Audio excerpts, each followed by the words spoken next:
This time, gagawa po tayo ng ating rectangular na chiffon cake.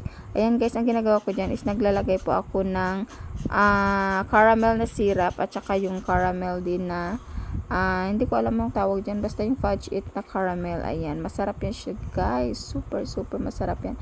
And ayan, pasensya ninyo nga po pala yung aking chiffon cake dahil nga medyo nasobrahan po tayo ng time dyan, kaya medyo nag-brown yung ating cake, pero hindi naman siya sunog, malapit na lang nga talagang masunog. Ayan, and ayan nga guys, naglalagay po tayo dyan ng mga borders and mga design dyan sa taas.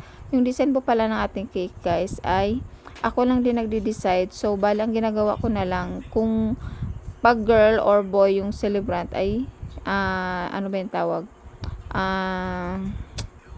ako na lang din nag-design ng design yung nababagay lang din sa ating celebrant. Ayan, and ayan nga, nagpa-pipe lang tayo dyan ng flower and then mga leaves din, and saka nag-handwritten na lang din tayo ng kanyang dedication. And ayan guys, ito po pala yung medyo maraming pa-order sa atin this week. Ayan, pang second time na natin dyan na ano guys, na yama cake, and same procedure pa rin, naglalagay tayo doon ng syrup at saka yung kanyang fudge it na caramel din.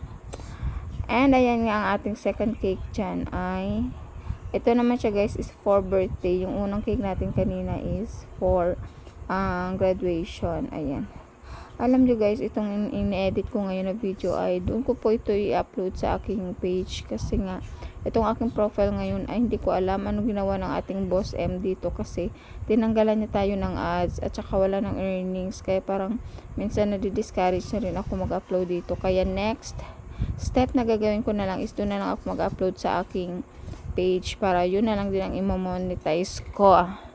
At saka bahala na lang din siguro kung magpapasahod o may sasahod tayong kukunin dito. Ang importante, ipapakita ko po sa inyo yung aking mga ginagawang cakes. Ayan, and this time guys, yung second cake natin is ang lalaki naman po yung celebrant dito, and then saka ang ginawa ko is blue na lang din yung kanyang design at saka blue and white na lang, and yung kanyang flower is iba na naman yung design na aking ginawa. And then nagpa-pipe lang din tayo dyan ng rose. Ayan, nakalimutan ko nga pala dito guys maglagay ng piping pala doon sa baba at saka yung leaf.